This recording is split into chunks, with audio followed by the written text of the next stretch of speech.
48 வயசு கிழவன் நான் சொல்றேன். நான் ரொம்ப வாழ்க்கையை பார்த்துட்டேன். காரணியாவில் மெக்கானிக்கல் இன்ஜினியரிங் படிச்சுட்டு இருக்கும் போது என்ன பாட்டு தெரியுமா?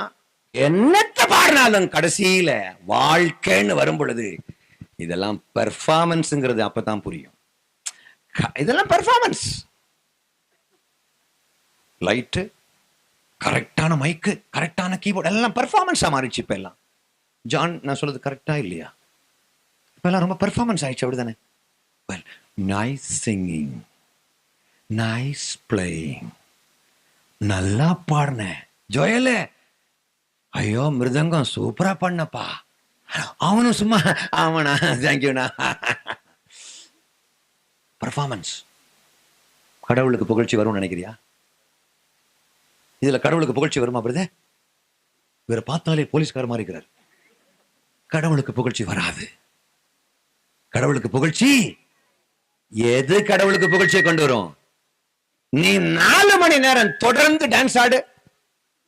அல்லேலூயா அல்லேலூயா அல்லேலூயா. என்னத்த பண்ணு, டயர்ட் ஆகி வந்துருவேன், அவ்வளவுதான் மிச்சம். என்ன எழுப்புதல், என்ன எழுப்புதல். வந்த கிறிஸ்டியன்ஸ் மட்டும் தான் வந்துக்கிறான. புதுசா ராமசாமி குப்சாமி ஒரு பயலும் வரதில்லை. ஏன் தெரியுமா? நீ டுபாகூருங்கிற மேட்டர் உலகத்துக்கே தெரியும். ஃப்ராட். நம்ம எல்லாரும் ஒருத்தர் ஏமாத்தின்னு இருக்கிறோம். ஆத்துமாக்களை தாரும், ஆத்துமாக்களை தாரும். நான் கேட்கிறேன், ஆத்துமா வந்தா நீ ஏத்துக்குவேன்னு? இந்த ஊர்ல உள்ள இந்துக்கள் எல்லாம் பைத்தியக்காரங்க கிடையாதுங்க. இந்த ஊர்ல அம்பேத்கருக்கு பின்னாடி போன மக்கள் எல்லாம் கிறுக்கு பையன் நினைக்கிறீங்களா? அவ்வளவு அறிவுள்ள மக்கள் அம்பேத்கருக்கு பின்னாடி. இப்ப நான் அந்த பாயிண்ட்டுக்கு வர்றேன்.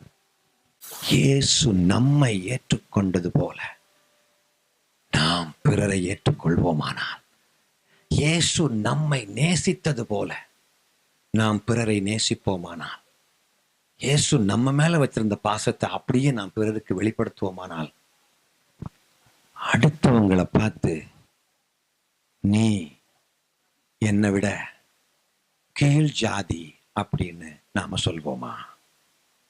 தம்பி, கடைசியா நான் என்ன கேள்வி கேட்டேன்? நான் யார்கிட்ட கேட்டேனோ தம்பி, அந்த தம்பி நான் ஏன் தெரியுமா உங்கள்கிட்ட கேட்கிறேன்? ஏன் நீ கவனிக்கல அப்படிங்கிறத நான் கவனிச்சேன். ஒரு கண்கள் அப்படியாக உலா வருகிறது. எவ்வளவு மிக முக்கியமான காரியத்தை பற்றி பேசிட்டு இருக்கிற அவர் அப்பதான் அசிங்கமா இருக்குது. தம்பி, உன்னை வெளியில் உள்ள மக்கள் ஏதோ கிறிஸ்தவ பக்திமான்கள் நினைச்சிட்டு இருக்காங்க. நீ இங்க உட்கார்ந்துக்கிட்டு நம்மளெல்லாம் பற்றி வெளியில் உள்ள மக்கள் கொஞ்சம் பேர் என்ன நினைக்க தெரியுமா? ஐயோ எவ்வளவு பக்திமான்கள் தெரியுமா அப்படின்னு நினைக்கிறாங்க. நாம இங்க உட்கார்ந்துக்கிட்டு மனசெல்லாம் வேற எங்கேயோ அலைபாயுது. Listen to me.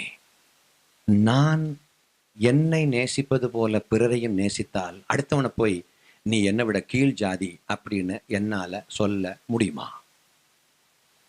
முடியுமா? சொல்ல முடியுமாயா? ஆயா மாயா.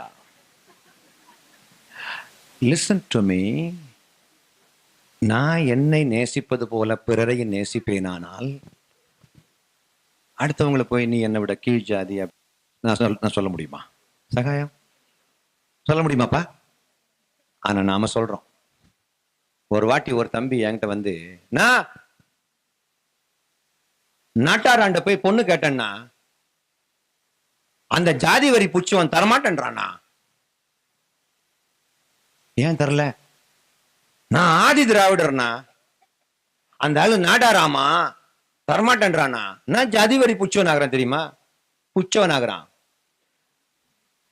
நான் உடனே சொன்னேன், அந்த ஆளுக்கு பைபிள் வசனம் தெரியாது ஆனதுனால அவரை நாடார்னே நினைச்சிட்டு இருக்கிறார்.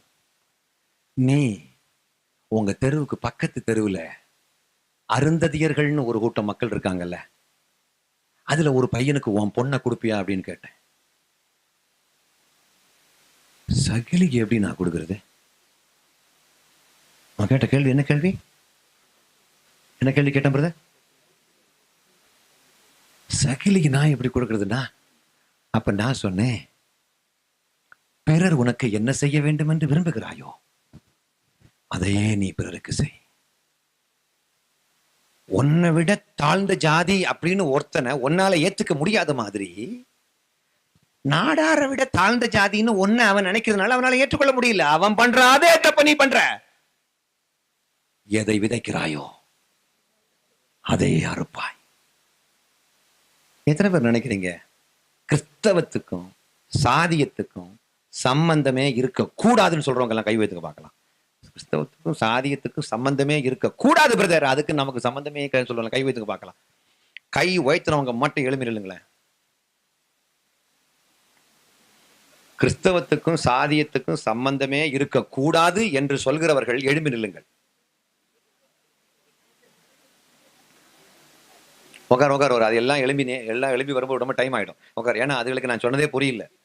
அதெல்லாம் பிரசங்கம்லாம் புரியும்னாக்க இன்னைக்கு உலகத்தையே டிஎல்சி சர்ச் மட்டும் போதுங்க. உலகத்தை ஆண்டவர்களை கொண்டு வரதுக்கு ஒரு டிஎல்சி சர்ச் மட்டும் போதும். லூத்தரன்ஸ் மட்டுமே போதுங்க உலகத்தை அசைக்கிறதுக்கு. லூத்தரன் சர்ச் வந்தது பிறகு ஆயிரக்கணக்கான பெந்தகோஸ்தே சபை வந்ததுக்கு காரணம் தெரியுமா? நான் பேசிட்டு இருக்கிறது லூத்தரன்ஸுக்கு புரிய மாட்டேங்குது. You don't understand what I am telling. நமக்குள்ள ஜாதி இருக்கு. ஆனா ஜாதி யாருடைய கொள்கை? நாகர்கோயில் இருக்கும்போது ஒரு அம்மா சொல்றாங்க, ஏ பிரதர், நான் ஒரு கேள்வி கேட்டா நீங்க தப்பா நினைக்க மாட்டீங்களா? தப்பா நினைக்க மாட்டேன். ஏ நீங்க தப்பா நினைக்க கூடாதுன்னு? தப்பா நினைக்க மாட்டேமா? இந்த நீங்க நான் ஒரு கேள்வி கேட்ட நீங்க தப்பா நினைக்க மாட்டேன். 3 வாட்டி அதே சொல்லுவியா என்ன? சொல்லுமா, என்ன நீங்க தப்பா நினைக்கலன்னா நீங்க என்ன ஜாதி பிரதர்? அப்ப நான் சொன்னேன், கிட்ட வாங்க, சத்தமா சொல்லக்கூடாது இல்ல, ஆண் ஜாதி. என்ன ஜாதிப்பா? ஆண் ஜாதி. ஏன் நீங்க தப்பா நினைக்க மாட்டேன்னு சொன்னீங்களா? இதையா தப்பா நினைக்க கூடாது? இதையா தப்பா நினைக்க கூடாது? கிறிஸ்தவனுக்கு தெரியல நம்ம எந்த ஜாதியும் சார்ந்தவன் கிடையாது. நாம் ஆதாம் ஏவாள் மூலமாக வந்திருக்கிறோம் என்னும் விஷயம் கிறிஸ்டியன்ஸை தவிர பாக்கி எல்லாருக்கும் தெரியும். கிறிஸ்தவன் வெறி பிடிச்சவனா சுத்திட்டு இருக்கான். ஒரு அம்மா சொல்றாங்க, நாங்க எல்லாம் நாடார். நான் சொன்னேன், ஆண்டவர் உன்னை நாடார்